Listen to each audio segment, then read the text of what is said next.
What's up, guys and gals? Welcome back to the Nerd Castle for the next episode of Valhalla. My name is Splattercat, chillin', hanging out, and apparently there are no dogs in sight. We're gonna see, I don't know, it's a new recording session, so we'll see what happens with this one. I feel like we're kind of coming to a close, but then again, things haven't really seemed to have hit ahead yet with the storyline, but maybe it's just that sort of storyline, who knows? Either way, welcome on back to Valhalla. It's time to serve some drinks and change some lives. Well, no dogs in sight. Alright then, back to work. Welcome to Valhalla. Oh, hey there, Elma.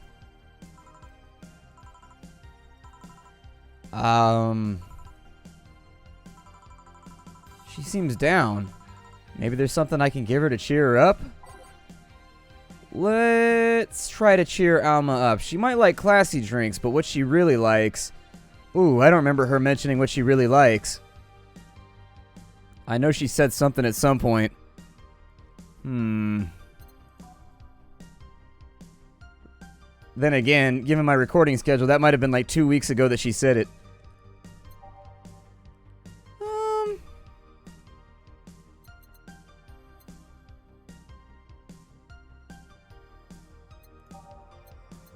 Probably don't want to give her... Normally she drinks brantinis and stuff like that.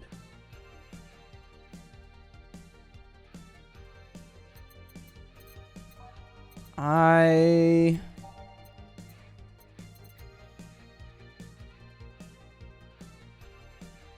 think she made some mention of it, but I can't recall.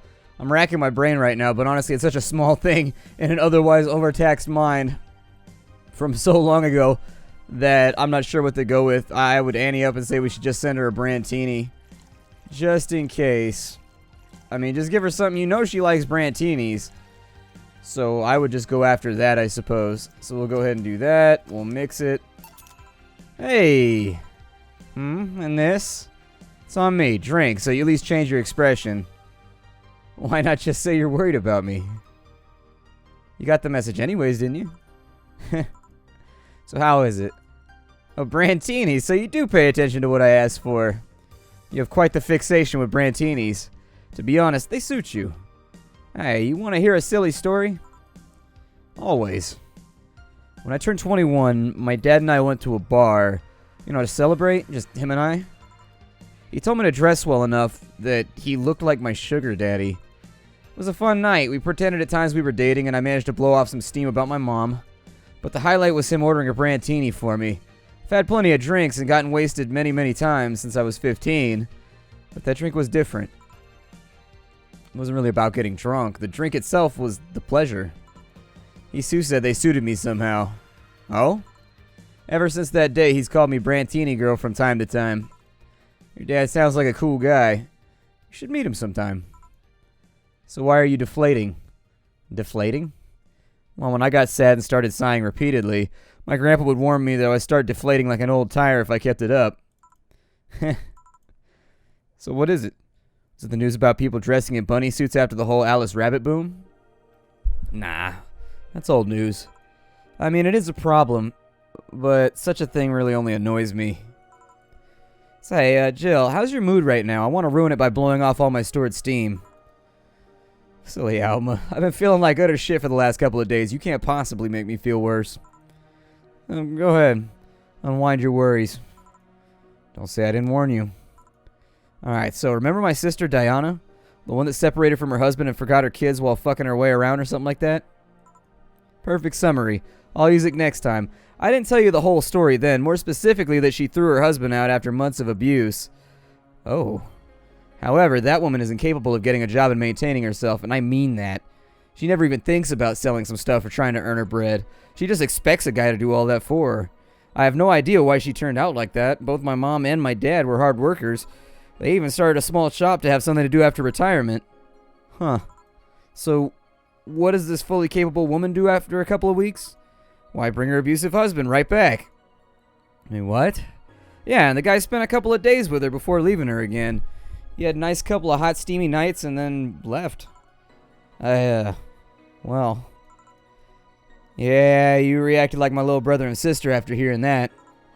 But the story doesn't end there. Oh no, you have a brother? Why doesn't he kick the guy's ass? I don't know. Somebody come back around my mom being all, or no, my sister being all abusive. That dude's about to catch one. So she's broke and can't even get enough for a bus? Even though she'd probably be glad to sell her ass just to get money. It was up to me to pick her up. Then again, it sounds like she's kind of estranged from the rest of her family. So maybe the ass kicking isn't worth it. Potential charges. The last couple of days, she left her kids with my parents. And being such sweet angels, they've made quite the mess out of the whole place. Bernardo and Eva are actually staying with me a couple of days to give them some peace. Doesn't help that I never got along with Diana. So we're in the car and she asks how her kids are, and of course, after all the built-up tension, I just exploded. First, I started ranting about how her kids are growing up to see some messed up stuff.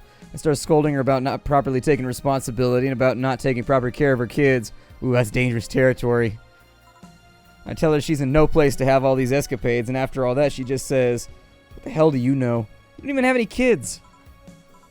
Yeah, you slutty skank. I don't have kids, but I'm not broke because I refuse to take a job. I don't have kids, but I'm not leaving them in the first barely familiar house that I find. I don't have kids, but I'm not the one letting the guy hit on me on a regular basis back in my bed.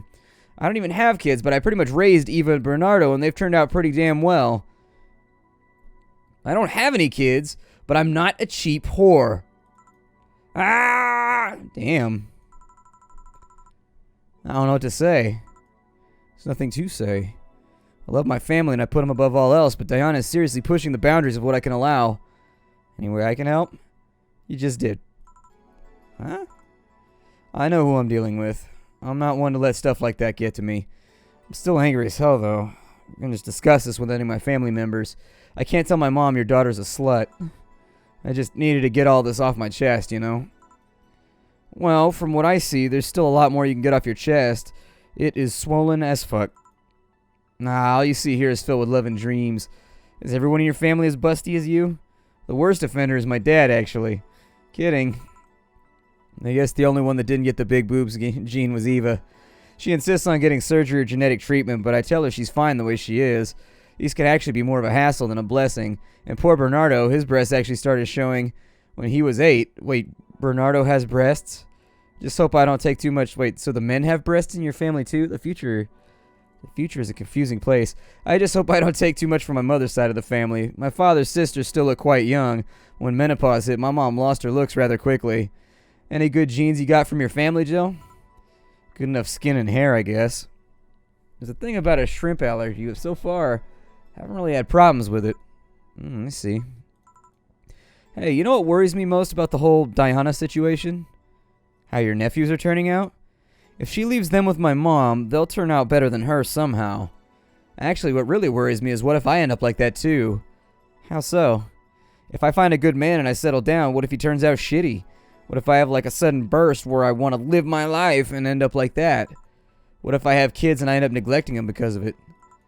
If you ask me, the fact that you're even worried about it is indication enough that you'll be fine. You think?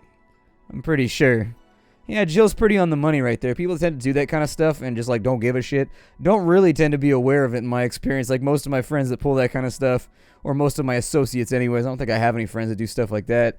Not anymore anyways, but most of the people I know who I guess am acquainted with who act like that seem to be completely and totally unaware of their behavior and really just don't give a shit. You said before that she pretty much married the guy after a couple of months, right? Yep.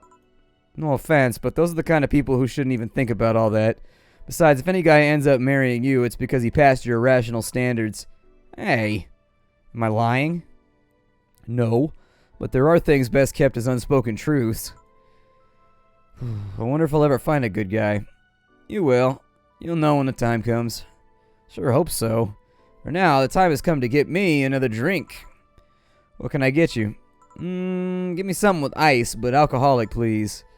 Something cold and with alcohol, so something on the rocks with alcohol. There it is. I mean, we can go with optional alcohol if we can find something like that. That'd be fine. Aged on the rocks and mixed optional carmetrine. Nope, it's aged.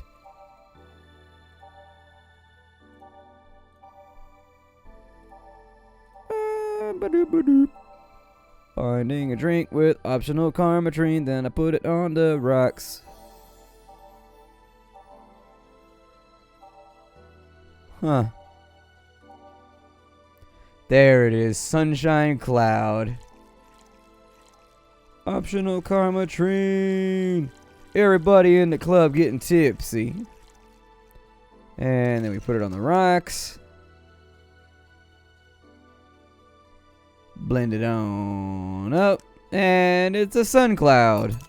There you go. Thanks, I needed to cool down a bit. Well, that's why I'm here. So you said you felt shitty the last couple of days. Why's that? I don't think too much about it. Oh, come on. You heard my problems. I want to help you too.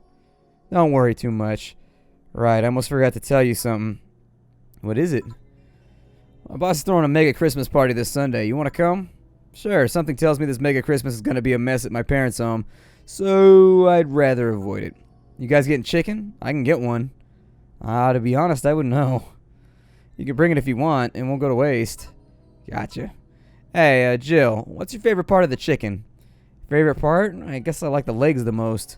Really, I like the breast better. Breast is a bit too simple, don't you think? Legs have better texture. Maybe, but simple is usually better. Breast is easier to enjoy than legs, and a lot less messy. Huh. You silly girls. Boss? Hey, you're there talking about breasts and legs when everybody knows the best parts are the wings. Boss, what's that? Spicy chicken wings. Where'd you get spicy chicken wings? From a spicy chicken. You know, spicy chicken, the shop 2 blocks from here.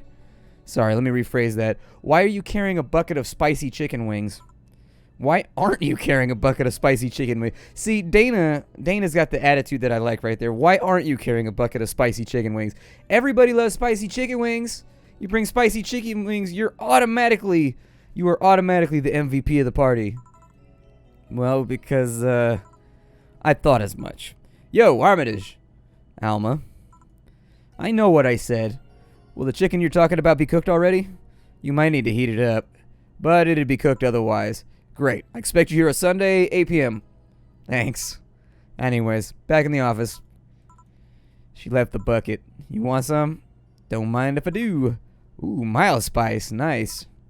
Weird. Maybe she got a mixed up order and that's why she left him here. She usually orders stronger stuff. I found buckets that make my throat itch just from being near them. Oh. Huh. Say, Jill, what kind of guys do you like? That's a sudden question. I'm not too picky with guys, to be honest. I just want them to be decent enough. I'm not jealous, though. I'm not aggressive. Responsible enough to keep a job. That's no good. You like them buff? What about tall?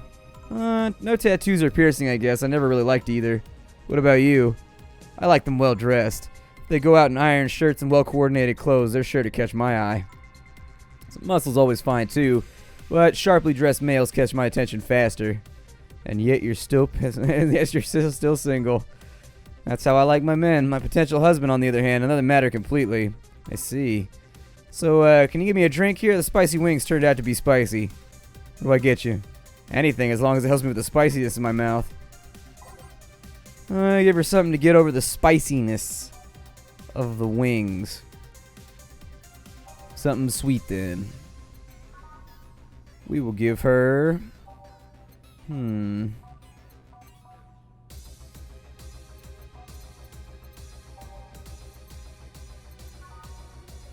Sugar rush. Also an alcohol rush. That's what I like to call this, an alcohol rush. And mixed. Oh, there it is. There you go. Whew, it helped. Thanks. Alright, so next question. What kind of girl do you like? You first. Sorry, I don't swing that way. Sure, I'd have no qualms about saying a girl is cute or cool, but nope, I prefer men in my bed. Now you. Shit, just calm down. I guess I like girls with light-colored hair. Light-colored hair? Yeah, you know, like redheads and such. What about white, like your boss? You were just setting me up for that comment, weren't you? Sorry, it's just that when she got here with the bucket of wings, your eyes pretty much started sparkling. Your old behavior transformed. You became giddy and cheerful all of a sudden. Hey, I can't blame you. She's pretty nice. I just felt like teasing you, though. Ugh. So, light-colored hair. What about blondes? You like me? Yeah, I guess. Let's say I'm into girls, too, and I start hitting on you. Would you go along with it? Nice body, pretty face, and a good apartment? I would never let you go. Alright then, enough tangents. Why don't you tell me why you were feeling shitty the last few days? What? Oh, yeah, that. I told you not to think too much about it, and I told you I want to know. Come on, Jill. You've heard my problems so many times, now I want to help you. Come on, come here. Huh? I told you to sit here, come on. What? What are you, Alright then, now I'm the bartender and you're the client. Hardly, the bartending station only works with me. I see. Oh no. Alright then, I move this here, click there, and... Alright. Now it works for you, for me, and that dog in a Hawaiian shirt. Why with him too? He's a dog in a fucking Hawaiian shirt. Right, and how did you even manage to... Oh yeah.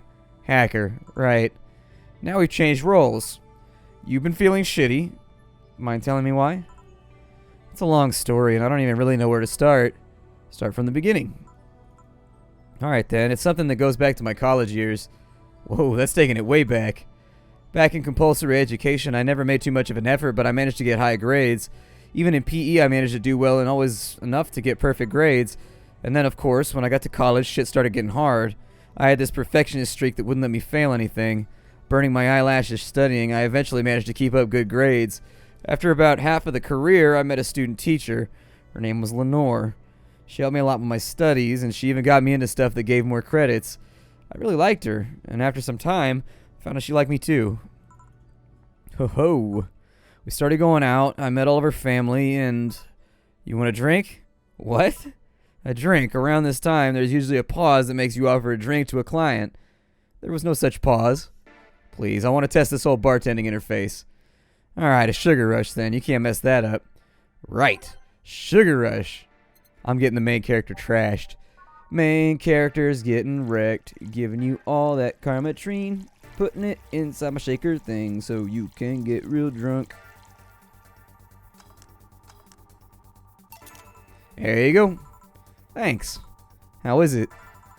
Like I said, you can't mess up with sugar rush.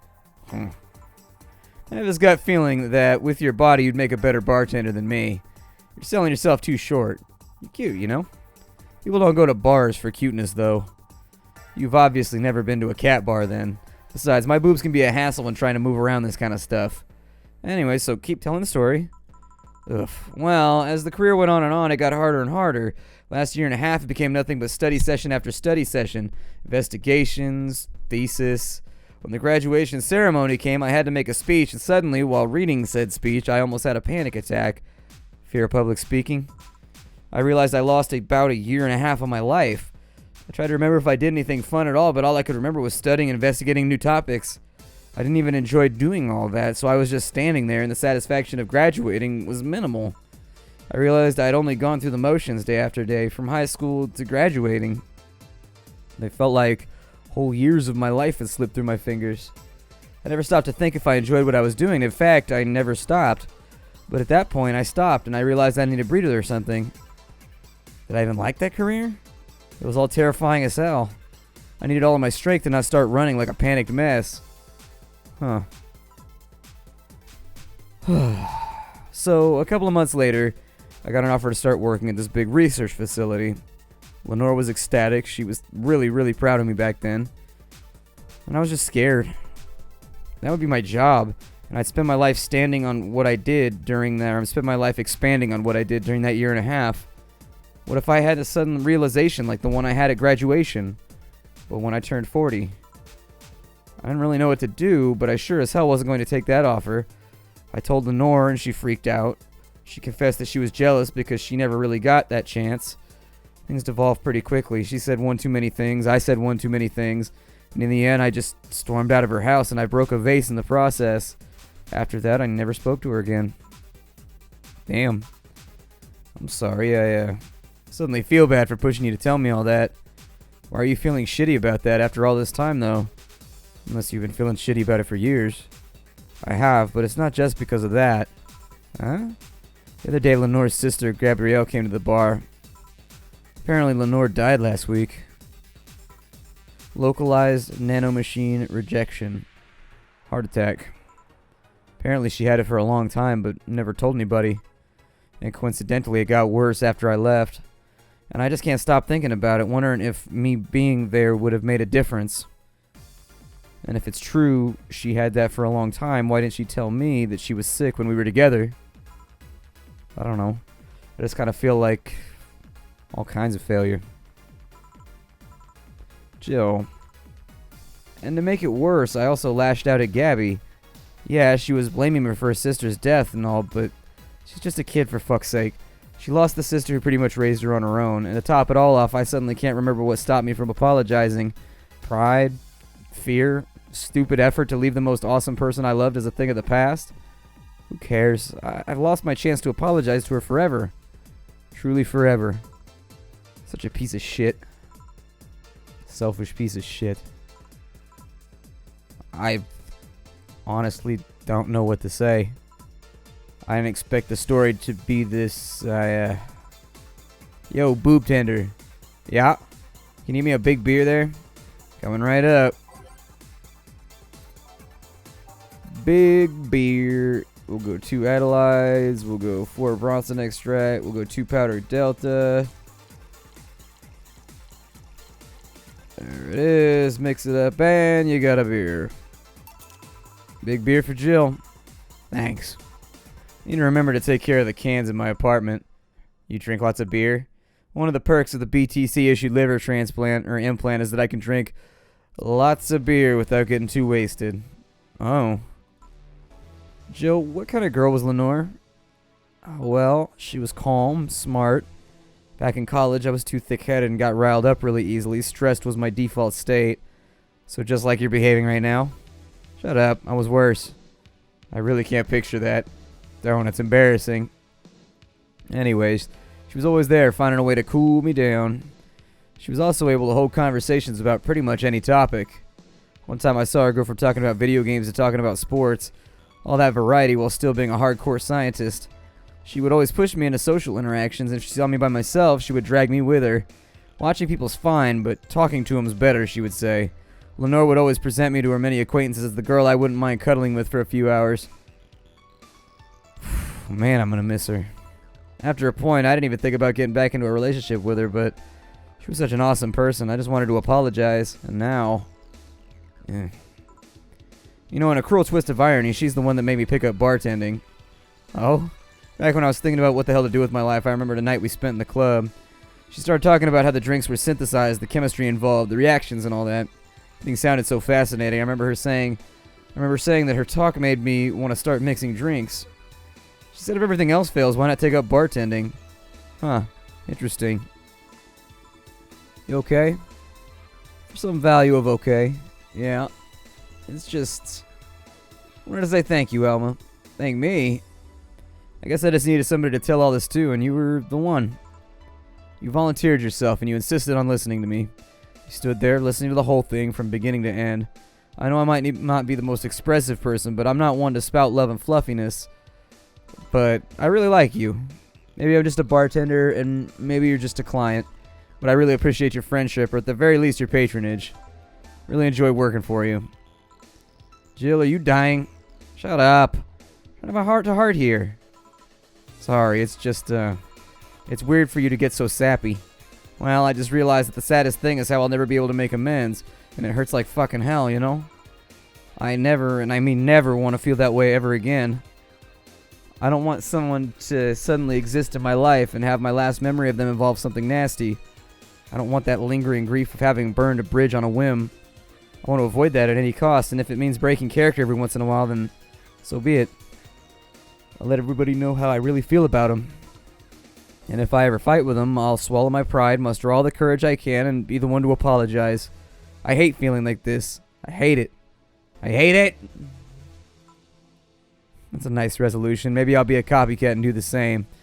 Alright, enough sappiness. Get back here. I'm on duty, you know. Fine. It's almost closing time anyways. It was fun while it lasted, though. Hey. Yeah? I mean it, you know. Thanks for everything today. Silly Jill, you listen to my problems, I listen to yours. That's what friends are for, right? Right. I'll be leaving now. No, before I forget. You ever talk about all this with your parents? They know the basics, but I haven't told them about Lenore's death yet. Why don't you do that sometime? Oh, I don't know. I don't want to bother them with my problems. Don't be silly. They're your parents. They live to share your problems. You should try having a talk like this with them sometime. They'll appreciate it. Anyways, I'm out. See you on Sunday. Take care. That Elma girl sure is nice. Ah, boss, did you hear all that? Not all of it, but a good chunk at the very least. Your expression has changed a lot already.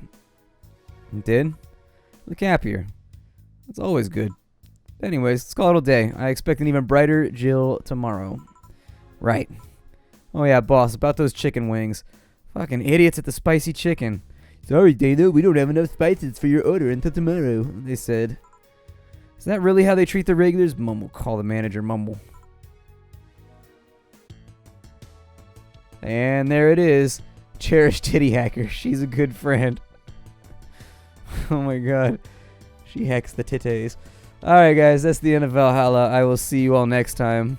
I do.